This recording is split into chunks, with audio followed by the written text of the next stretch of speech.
Dans les rendez-vous de l'agriculture connectée, c'est devenu une espèce de tradition de mettre en valeur des startups qui œuvrent, qui développent des innovations en lien avec le thème de la journée. Cette année, 7 startups ont pitché, donc ont présenté leurs innovations au cours de 2 séances qui auront eu lieu à l'ESA la semaine dernière. Donc, 3 de ces startups vont être mises en valeur dans quelques instants, puisqu'il y a 3 prix à remettre et que le jury, composé de 4 partenaires, donc l'ESA d'Angers, la Chambre d'agriculture des Pays de la Loire, le pôle de compétitivité VG Police-Vallée et le campus des agricultures se sont réunis et ont attribué 2 des 3 prix qui sont attribués donc par le jury. Mais pour l'heure, on va commencer d'abord par un prix très important qui est le prix du coup de cœur du public. C'est-à-dire que cette année, autre innovation, vous avez voté, très nombreux, puisque vous êtes, je crois, 745 à avoir voté pour la meilleure start-up, enfin la start-up que vous préfériez. Je sais que beaucoup d'étudiants de l'ESA ont également voté. C'est une réussite exceptionnelle. Et donc, j'accueille d'abord Guy Ploquin, tout de suite, qui va remettre ce prix, qui est administrateur du campus des agricultures et qui va nous dévoiler dans quelques instants quel est le lauréat. Mais peut-être avant de nous dire, on va faire patienter un petit peu de suspense, Guy, peut-être qu'est-ce que le campus des agricultures ? Alors, le campus des agricultures, c'est une structure très jeune au sein de l'ESA, puisque ce fonds de dotation a été créé en 2020 et il permet de collecter des dons pour 2 grands objectifs, en fait. Premier objectif, soutenir toutes les agricultures. Deuxième objectif, favoriser une juste production agricole en passant par le maintien d'une agriculture et d'une industrie agroalimentaire économiquement forte et une agriculture riche de ses diversités qui se réinvente et s'adapte. Donc c'est une fondation, en fait, très bien, et qui va donc attribuer une fondation. Un prix. Vous allez peut-être nous dire, avant de nous dire qui a gagné, qu'est-ce que va gagner le lauréat finalement ? Alors, le lauréat va gagner une somme de 1 500 €. Parfait. Je tiens à préciser qu'on a eu un match très serré, puisqu'en tête, nous avons, alors c'est une surprise, nous avons 2 startups à égalité de voix. À égalité parfaite ? À égalité parfaite. On se croirait presque aux États-Unis en ce moment. Presque de l'autre côté de l'Atlantique, effectivement. Mais non, on a compté et recompté, donc il y a eu chaque start-up a eu 226 voix. Soit et alors, est-ce que vous avez à L2, elles ont eu pratiquement les 3/4 des voix. Est-ce que vous avez tiré au sort le vainqueur pour aujourd'hui ? Eh bien, c'était un dilemme. On s'est posé la question, qu'est-ce que l'on fait ? Et alors ? Comment on fait pour départager ? Eh bien, finalement, on a décidé d'attribuer 2 prix de 1 500 € à chaque start-up. Donc, chaque start-up repartira avec un prix de 1 500 €. C'est parfait, merci beaucoup. Donc, ce n'est pas 3, mais 4 lauréats que nous allons voir aujourd'hui. Alors, vous allez peut-être... On va peut-être arrêter de faire le suspense. Quels sont les 2 lauréats qui sont arrivés à égalité de voix ? Alors, les deux lauréats sont les amiculteurs, donc c'est une plateforme d'échange entre agriculteurs, et BizDream, donc qui met en place de nouvelles technologies au sein des ruches. Voilà. Bien, bravo, merci beaucoup. Alors, je vous propose d'abord, on va faire ça pour tous les 4 lauréats, de regarder la vidéo, le petit pitch qu'ils ont fait, 3 minutes chacun. Le format a été formaté. On va donc regarder, dans un premier temps, la vidéo de BizDream, et puis ensuite, on accueillera son porteur de projet. Le concept BizDream, c'est une hausse de ruche avec 216 biscuits, portions individuelles, simplement positionnées sur n'importe quelle ruche. Les abeilles y construisent leurs alvéoles de cire et y stockent le nectar des fleurs qu'elles ont butinées et transformées en miel. L'apiculteur sort la bisquisse, tout est prêt pour déguster. Les bisquisses sont fournis avec un petit accessoire de pressage permettant d'extraire le miel des alvéoles. Les monodoses sont dimensionnées de manière à contenir un bon petit déjeuner. Une fois la bisquisse utilisée, on la nettoie, puis on enlève partiellement la cire afin de pouvoir la remettre dans une autre ruche. En tant que société à mission, dont la raison d'être est « Recréons par l'innovation le lien entre les abeilles et l'homme », BizDream a conçu et breveté des dispositifs simples d'utilisation dont l'objectif est de fournir un miel portionné de très haute qualité dont l'origine est infalsifiable. Aujourd'hui, un tiers des miels vendus par la grande distribution sont d'origine douteuse, mélangée, avec des substances quasiment indétectables au contrôle. Nos systèmes low-tech, deep tech, Maizy Hive et Bisquis permettent à chaque apiculteur de proposer à ses clients un miel pur et sain sous sa forme originelle. Notre technique permet d'extraire très simplement le miel par pressage à l'instant même de sa consommation, depuis les alvéoles de cire construites directement par les abeilles. Les miels sont fournis sous forme de portions individuelles, biodégradables ou réutilisables. Ils ne subissent donc aucune transformation ni manipulation. BizDream s'adresse aux apiculteurs de loisirs ainsi qu'aux professionnels travaillant en circuit court. Ces derniers complètent leur gamme de produits avec un miel en brèche, simple à produire, facile à consommer et mieux valorisé. Le système Maizy Hive ne nécessite donc aucun autre système d'extraction ni local particulier. Il manque aujourd'hui 1 million de ruches en France, pour 1 400 000 en place entretenues par les apiculteurs. La pollinisation correcte des potagers, des vergers, des champs de colza ou de tournesol est menacée. Pourtant, la présence des abeilles est indispensable partout. Aujourd'hui, le travail des abeilles est évalué jusqu'à 2,9 milliards d'euros par an. 30% de notre alimentation dépend des abeilles, et jusqu'à 30% des colonies meurent chaque année, dû essentiellement aux causes environnementales. Les 4300 apiculteurs professionnels installent ou déplacent leurs ruches sur les grosses mielées, colza, acacia, châtaignier, et surtout là où sur les territoires la biodiversité n'engage pas la survie de leurs colonies.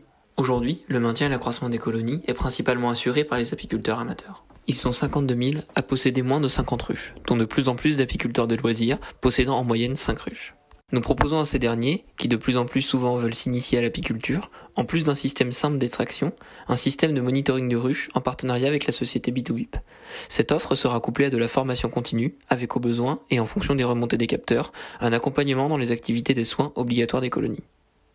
Ce service sera prodigué par des apiculteurs aguerris, professionnels, en ligne, via la plateforme et le monitoring B2BIP. Les particuliers deviennent ainsi acteurs de leur consommation. Sans nécessité de revenus, ils deviennent un maillon indispensable de la pollinisation. BizDream compte aujourd'hui 5 associés. À travers les réseaux sociaux et ses produits simples d'utilisation, BizDream attire une nouvelle génération de bergers d'abeilles et favorise des échanges bienveillants entre apiculteurs, agriculteurs et consommateurs. Est-ce que vous connaissez l'agriculture de groupe ? Le principe, c'est que des agriculteurs se réunissent pour mutualiser leur savoir, leur retour d'expérience, leurs moyens de production, et ainsi progresser, innover ensemble. C'est une dynamique qui concerne un agriculteur français sur 2, impliqué par exemple dans des coopératives, des groupes de progrès, des CUMA ou encore des filières locales, et c'est donc un moteur puissant de performance et d'innovation pour l'agriculture française. Mais faire vivre un collectif, c'est pas si simple. Déjà, il n'est pas facile pour les agriculteurs d'être présents à l'ensemble des réunions et de suivre la dynamique dans la durée. Ensuite, la diversité des moyens de communication utilisés nuit à leur efficacité. Entre les mails, les SMS, les WhatsApp, les agriculteurs ont de plus en plus de mal à suivre les échanges et à retrouver des documents ou des informations qui ont été envoyées. Le Covid a d'ailleurs renforcé ce besoin de mieux structurer la communication au sein des collectifs. Enfin, les animateurs consacrent beaucoup de temps et d'énergie à relancer les uns et les autres, à renvoyer des documents, des rappels de date et à collecter des données techniques et des retours d'expérience. C'est pour faciliter le fonctionnement de ces collectifs que notre équipe d'agronomes, d'animateurs agricoles et de chefs de projet informatiques a conçu et développé l'application Amiculteur, une plateforme pour l'agriculture de groupe. On l'a conçu en lien étroit avec nos utilisateurs, des collectifs d'animateurs et d'agriculteurs, qui nous ont exprimé leurs besoins, ont validé nos maquettes ou les ont corrigées et ont testé les versions bêta pour nous permettre d'aboutir aujourd'hui à un outil fonctionnel et pertinent. La plateforme Amiculteur permet au groupe de trouver dans un seul et unique endroit tout ce qui peut être utile à son fonctionnement. Fil de discussion thématique, agenda partagé, répertoire des fermes, espace de stockage, lien vers des outils externes, et Amiculteur propose aussi des outils métiers pour communiquer de façon efficace des données techniques, pour partager sur une carte des observations ou pour organiser des essais collaboratifs et ainsi capitaliser les retours d'expérience de tous les membres du groupe.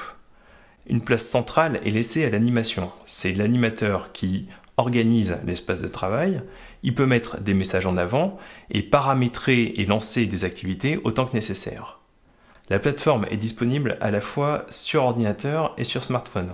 Sur téléphone, des notifications avertissent des nouveaux messages, des événements qui se rapprochent sur l'agenda, des activités créées par l'animateur. La plateforme est commercialisée depuis l'automne 2020 et on propose 2 formules d'abonnement. Une première pour faciliter l'organisation et l'animation des groupes, et une seconde pour les collectifs qui font des échanges techniques plus poussés. Depuis plusieurs années, de nombreux groupes se mettent en place pour répondre aux enjeux de l'agriculture et de ses transitions. En boostant la vitalité des groupes, Amiculteurs contribue à une agriculture dynamique et innovante. Voilà, ça s'est passé un tout petit peu différemment de ce que je vous avais annoncé, puisqu'on a pu voir les 2 vidéos à la suite l'une de l'autre, et on en profite pour accueillir donc nos 2 porteurs de projets, Charles-Olivier Houdin et Fabien Lamiré, qui sont les 2 représentants de ces startups. Alors je vous propose d'abord, comme il se doit, de vous applaudir bien fort, et j'espère que les centaines d'internautes qui sont ici, et j'espère que vous les entendez, parce qu'ils sont en train de vous applaudir, de vous dire bravo pour ces 226 voix chacun. Vous les applaudir. On vous applaudit. Merci beaucoup. Voilà, la magie du direct. Finalement, Internet permet tout. C'est extraordinaire. Je vais commencer par vous, Charles-Olivier. Donc, bravo pour cette initiative BizDream. Bon, quelques mots, peut-être simplement en complément de cette vidéo. Est-ce que vous avez déjà démarché des distributeurs pour vos BizKids? Alors, pour les BizKids, effectivement, on commence les préventes. Avant les distributeurs, on commence les préventes sur la fin de l'année. Donc chaque apiculteur, qui soit amateur, qui soit professionnel, pourra prévoir de s'équiper pour la saison prochaine. Et comment allez-vous gérer la question du recyclage? Parce qu'il y a quand même beaucoup de choses qui vont se promener de chez vous, d'un apiculteur au distributeur. Donc, le premier thème, c'est vraiment l'économie circulaire. Donc, toutes les biscuits seront en matière biodégradable et réutilisable. Donc, voilà, il y aura très peu de déchets. Et puis, dans la dernière partie de votre vidéo, vous parlez des B2B, de ces plateformes qui vont donner des informations. Est-ce que vous pouvez nous en dire 2 mots de quel type d'informations seront collectées par ces ruches connectées? Ça fait une bonne dizaine d'années qu'il y a du monitoring de ruches maintenant, en particulier des balances pour surveiller le poids des ruches et aider l'apiculteur à gérer encore mieux ses colonies. Donc oui, c'est des systèmes qui deviennent abordables et qui peuvent permettre à tout un chacun et c'est notre but avec B2BIP, de s'installer, d'avoir des ruches. Je crois que M. Ploquin lui-même a quelques ruches chez lui. Je précise, pour qu'il n'y ait pas d'ambiguïté, que Guy Ploquin n'est pas celui qui a voté 226 fois. Hein. Et donc oui, c'est l'idée, hein, c'est de pouvoir former de plus en plus d'apiculteurs. Il manque 1 400 000 ruches en France pour assurer une bonne pollinisation. Ça demande de la formation, ça demande de la technique. On ne peut pas s'improviser apiculteur. Mais par contre, voilà, les nouvelles technologies, la formation en ligne, le monitoring de ruches peuvent inciter tout un chacun, dont des agriculteurs, à avoir quelques ruches, assurer leur pollinisation, voilà, et avoir un atelier complémentaire avec une solution simple pour délivrer le miel à leurs clients. Merci beaucoup. Fabien, peut-être quelques mots.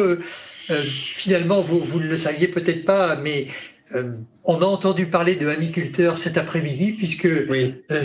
Vous l'avez peut-être vu si vous avez suivi la table ronde, mais je ne sais pas si Anne Berville le savait elle-même, mais elle nous a dit que dans le CETA 35, elle utilisait, pas elle directement, mais ses collègues, utilisaient l'outil Amiculteur pour créer du lien entre ceux qui testent les OAD.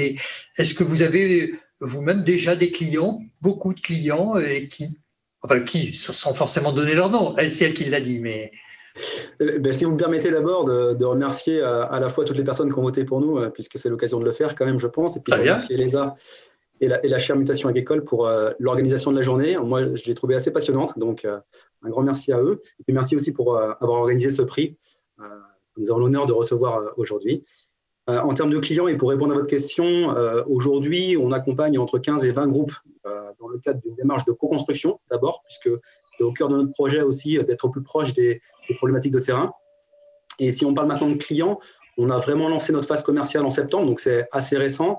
Et on a 5 organisations qui ont contractualisé avec nous pour un ou plusieurs groupes. Et donc, voilà, ça fait à peu près… dans les tuyaux, on a encore à peu près une dizaine de clients qui souhaiteraient s'engager avec nous. Et est-ce que les premiers tests, est-ce que les premiers retours sont positifs? Est-ce que ça tient sa promesse par rapport aux objectifs que vous vous étiez fixés? Oui, et puis je pense qu'on peut signaler que la période, elle est, on va dire, malheureuse pour certains, mais plutôt propice à l'émergence de nouvelles formes d'activités en ligne. On nous exprime une grosse attente sur le terrain, d'avoir quelque chose de spécifique au secteur pour pallier justement ce confinement. Et après, il faut concilier les aspects simplicité, efficacité et avoir des arbitrages constants pour pouvoir adapter l'outil. On peut dire en tout cas que l'outil aujourd'hui, il répond bien pour ceux qui ne cherchent pas forcément que à discuter en ligne. Ceux qui cherchent à maintenir vraiment un lien, à poursuivre un travail en ligne sur des choses qu'ils faisaient hier en présentiel. Et nous, ça tombe bien parce que c'est vraiment ce qu'on cherche finalement, de ne pas remplacer le lien physique, mais de le compléter, de le faciliter. Et puis j'ai envie de dire d'être un catalyseur finalement de ce qui se passait en présentiel, mais de le faire perdurer sur la partie digitale. Merci beaucoup. Guy Ploquin, peut-être un mot, même si ce n'est pas vous qui avez voté les 226 fois, peut-être avez-vous envie de leur dire un petit mot pour les féliciter ou les remercier? Écoutez, moi je trouve ça chouette d'avoir décroché ces prix. Ce qui est bien, donc, c'est que la semaine dernière, nous faisions donc un jury pour désigner 2 startups et BizDream et puis Amiculteur n'étaient pas loin en fait de nos pronostics et on est heureux, franchement on est heureux que ces 2 startups soient primées donc par le public. Voilà. Et je leur souhaite bon vent. Et puis, ça fait toujours plaisir de voir donc des structures qui se lancent dans des projets innovants et qui sont vraiment dans les attentes de notre temps. Voilà. Merci beaucoup à tous les 3. Merci. Voilà. Et sans plus tarder, j'accueille et je demande à Emmanuel Rousseau de nous rejoindre. Emmanuel Rousseau, qui est donc la responsable communication de Végépolis Vallée, le grand pôle de compétitivité du végétal qui a commencé dans notre région, mais qui maintenant s'étend sur la moitié de la France peut-être, ou une bonne partie du territoire national. Alors Emmanuel, que va gagner ce lauréat du prix que vous allez nous annoncer d'ici quelques instants? Alors effectivement, Végépolis Vallée, c'est un pôle de compétitivité qui s'étale désormais sur plus de 4 régions et qui regroupe 500 entreprises, centres de recherche et de formation. Et notre mission, c'est justement de les accompagner pour développer des projets innovants. Alors aussi, cette année, on a souhaité mettre en place un prix spécial pour mettre en lumière justement une start-up qui soit au service de nos adhérents, qui leur apporte une vraie plus-value. Et puis pour nous aussi, l'introduire dans le réseau et accompagner son innovation. Alors le prix va être composé bien sûr d'une adhésion d'1 an au pôle, ce qui va lui permettre d'assister à tout le programme d'animation, d'être mis en relation avec les adhérents et de bénéficier d'un accompagnement personnalisé. Parfait, voilà. Et donc, peut-être pouvons-nous dévoiler quel est ce vainqueur donc, qui a été choisi par le jury, là, il faut le préciser. Hein. Oui, c'est un prix spécial Végépolis Vallée, mais c'est bien l'ensemble du jury qui a fait le choix. Donc, le prix a été décerné à FarmLeap. FarmLeap, bravo. Et voilà, on les applaudit. Vous entendez les applaudissements? Extraordinaire. Ça marche vraiment magnifiquement bien. Je vous propose de regarder la vidéo de FarmLeap pour commencer, avant de retrouver son porteur qui vient d'apparaître à l'écran. FarmLeap, c'est une plateforme qui permet aux agriculteurs de comparer leurs pratiques et leurs données grâce à des bilans visuels pour identifier leur marge de progrès et s'améliorer. Et ça permet aussi aux animateurs de collectifs d'agriculteurs d'accompagner leurs clients grâce à l'intelligence collective. Sur FarmLeap, on peut s'adapter aux besoins des collectifs d'agriculteurs au niveau de 3 thèmes principaux, les aspects techniques, économiques et environnementaux. Si on prend l'exemple des aspects techniques, un groupe d'agriculteurs peut se comparer à l'échelle locale, nationale ou au sein d'un collectif pour identifier des marges de progrès au niveau période d'intervention, utilisation des bonnes variétés, irrigation ou aussi les IFT pour réduire l'impact des pesticides. Aussi au niveau économique pour identifier comment améliorer ses coûts de production, ses frais de mécanisation ou ses prix d'équilibre prospectifs pour identifier des pistes d'amélioration en termes de compétitivité. En termes plutôt environnemental, l'objectif de la plateforme sera d'accompagner des collectifs d'agriculteurs vers de la certification collective en termes HVE, donc haute valeur environnementale, ou alors aussi plutôt de la certification environnementale niveau 1 ou niveau 2. Sur les aspects éthiques et data, FarmLeap a pris depuis sa création des engagements très forts avec la création d'un comité d'éthique indépendant pour garantir la bonne utilisation des données de nos agriculteurs, mais aussi nous avons reçu la labellisation Data Agri. Enfin, FarmLeap, ce n'est pas un outil de plus, mais c'est plus une plateforme qui permet de valoriser les données déjà présentes sur l'exploitation, notamment par le côté interopérabilité. Nous pouvons nous connecter avec d'autres outils déjà utilisés sur les exploitations ou aussi sur les collectifs d'agriculteurs pour valoriser ces données et créer et animer des clubs de partage de bonnes pratiques, d'échange de connaissances pour progresser ensemble, mais aussi pour des agriculteurs individuels qui ont des difficultés à réaliser la saisie au quotidien, un système avec une application et des boîtiers pour automatiser la saisie d'informations sur la plateforme. Ce qui fait de FarmLeap une solution innovante, c'est que c'est un outil qui est basé sur l'intelligence collective et la comparaison de données pour identifier des marges de progrès. Et la collecte de données est facilitée avec cette interopérabilité et cette application. FarmLeap rend possible l'amélioration de performance individuelle et collective grâce au système de clubs, d'échange et de partage d'expériences sur la plateforme. Retrouvez-nous sur farmleap.com. Voilà, on accueille Anaël Bibard, qui est donc le porteur de projet. Je pense que vous le reconnaissez assez bien, puisqu'il ressemble bien à celui qui était sur la vidéo à l'instant. Bravo à vous, Anaël, et à ce projet FarmLeap. Quelques mots peut-être, je me suis posé la question, concrètement, comment vous faites pour agréger toutes les données que vous récoltez pour les homogénéiser, pour faire en sorte qu'elles soient utilisables. En fait, cette partie-là, effectivement, est pas simple parce que l'interopérabilité en agriculture, c'est quelque chose qui est... c'est parce que le serpent de mer, hein, ça revient régulièrement, tout le monde dit qu'il faut progresser sur ces aspects-là, mais il y a déjà quand même beaucoup de données qui sont finalement interopérables, et notamment les données réglementaires de base. Il y a quelques données que les agriculteurs ont l'habitude de saisir pour une vocation administrative et en cas de contrôle, mais toutes ces données-là peuvent être valorisées pour beaucoup d'autres usages. Et pour le coup, elles sont bien standardisées, ces données-là. Donc, vu que nous, on est dans la suite de la chaîne de valeur d'opérateurs tels que SMAG ou Isagri, on peut travailler ces données-là en partenariat avec ces opérateurs, notamment, pour les récupérer, les valoriser et permettre à un agriculteur de se situer facilement, sans avoir à ressaisir, se comparer et identifier des marges de progrès. Et c'est là que le support collectif et de fonctionnement en club, pour se comparer à des exploitations comparables, est utile pour pouvoir identifier la situation, la comparaison et la progression. Et où en êtes-vous dans la commercialisation de l'outil? C'est déjà quelque chose qui est commercialisé? Quelles sont les pistes et les projets, quoi? Là, aujourd'hui, on a déjà plusieurs centaines d'utilisateurs sur la plateforme. On déploie auprès de clients grands comptes. Notre particularité, c'est qu'on travaille le long de la chaîne de valeur pour que l'agriculteur valorise ses données, mais qu'il les valorise avec ses partenaires. C'est le cas notamment avec des partenaires comme Pink Lady Europe pour travailler auprès des producteurs de pommes. C'est le cas auprès des producteurs qui travaillent avec Banque Populaire Occitane.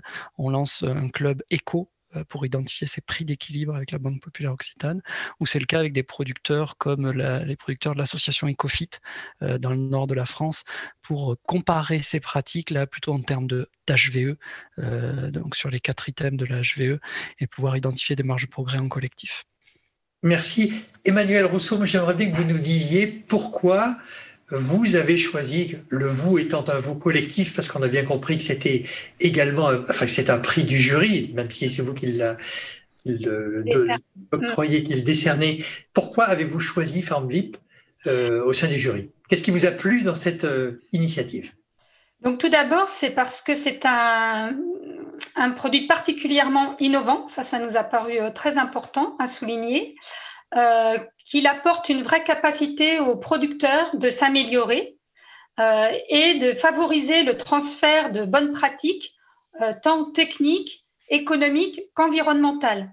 Et aujourd'hui, on a beaucoup parlé d'intelligence économique, collective, d'évolution des pratiques, et on se retrouve complètement, je trouve, dans cette thématique avec ce prix qui clôture la journée. Et bravo à vous, Anaëlle.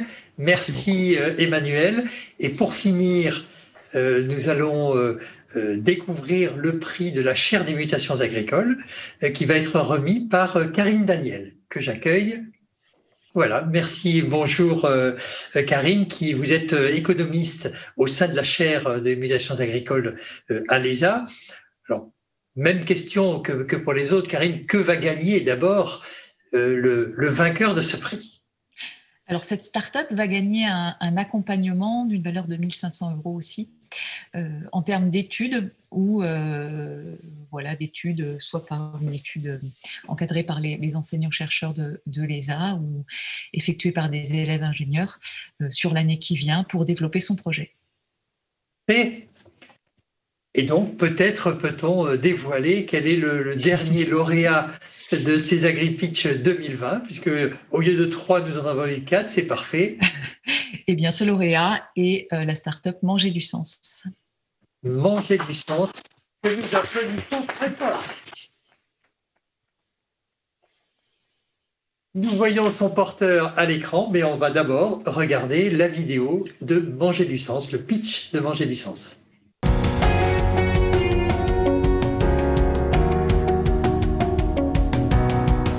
Depuis 30 ans, je suis un observateur privilégié des filières du manger.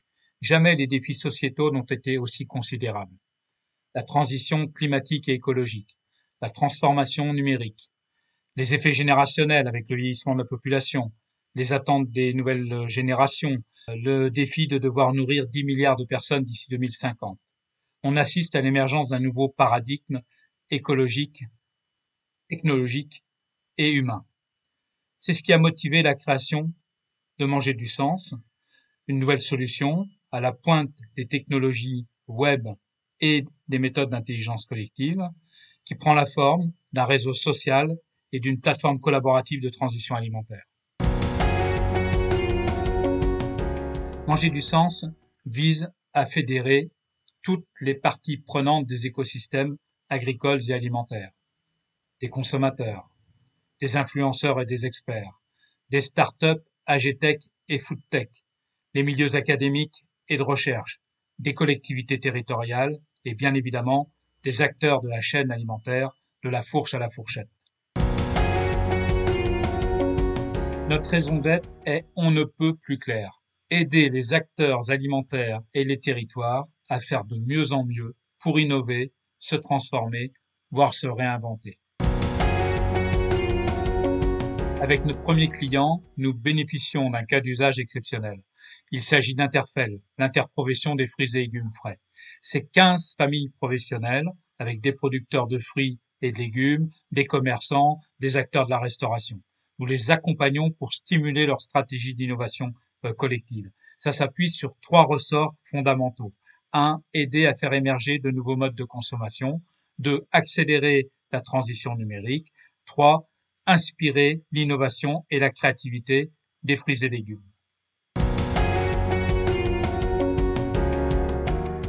Très concrètement, Manger du sens permet de renforcer la capacité d'animation de débats collaboratifs entre tous les acteurs d'un écosystème agricole ou alimentaire, d'organiser des appels à projets, des concours d'innovation, des challenges internes, des challenges start-up. Bref, c'est un moyen de renforcer le dialogue numérique entre tous les acteurs, toutes les parties prenantes. Aujourd'hui, nous avons plus de 1500 membres, nous disposons d'un panel de plus de 100 000 personnes et nous sommes donc en capacité de co-créer, de faire émerger de nouvelles idées, de nouvelles solutions pour mieux innover, se transformer ou se réinventer et répondre aux enjeux de société.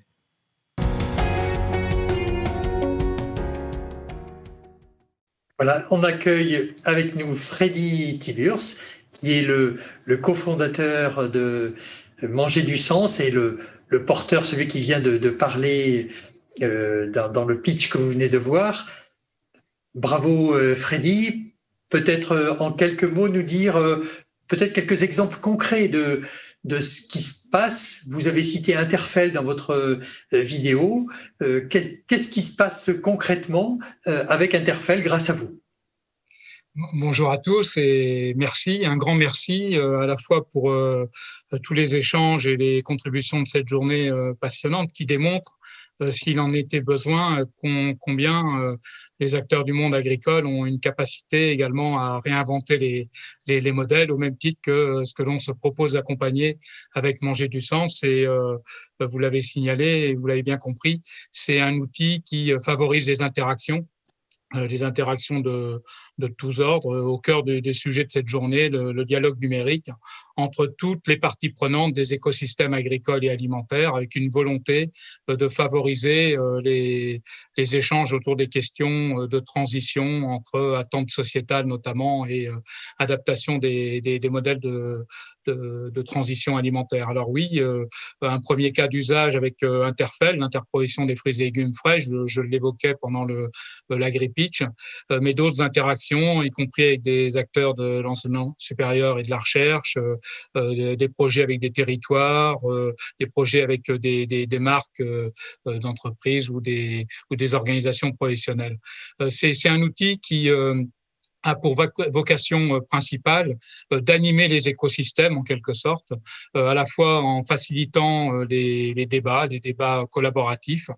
J'aime bien parler de débats itératifs en fin de compte aussi, puisque on s'aperçoit que c'est précisément les fils de discussion entre acteurs qui permettent le rebond ou qui facilitent le rebond et par conséquent de nouvelles formes de questionnement ou de créativité. Et puis une autre fonction principale de notre accompagnement en quelque sorte, c'est plus précisément les parcours d'innovation, les parcours créatifs, avec cette volonté d'aider les acteurs alimentaires et les territoires tout particulièrement à réinventer leur modèle, je le disais, mais j'ai envie de dire à réinventer leurs pratiques, puisque s'il y a bien un enseignement des témoignages de cette journée ESA Connect, c'est cette diversité de solutions qui impactent et qui réforme en quelque sorte les pratiques. Et je pense que c'est un des fondements de l'apport des solutions numériques que de permettre de repenser, de remodeler en fin de compte à la fois les formes de débat, mais également les formes d'usage. Merci Freddy. Peut-être Karine, nous expliquer la raison pour laquelle vous avez, au sein du jury et de la chaire des mutations agricoles, décidé de primer cette initiative Manger du sens. Alors on l'a vu au cours de la journée, la question du dialogue, la question de l'utilisation du numérique pour faire de la concertation, du dialogue sur des questions importantes telles que le grand défi de l'alimentation, ça nous apparaissait important. Et en même temps, le dialogue citoyen, la concertation, ça ne s'improvise pas. Il y a des institutions qui ont pour mission notamment de le mettre en place. Je pense par exemple aux programmes alimentaires territoriaux. Et on voit aujourd'hui, on a fait plusieurs études là-dessus, que des outils manquent parfois aux collectivités, et il nous semble qu'une initiative comme Manger du Sens peut remplir cette fonction de concertation entre les acteurs de points de vue, d'horizons différents. Donc voilà. Merci Karine, merci Freddy, bravo à vous. Merci bien, merci à tous, merci à la chaire des mutations agricoles.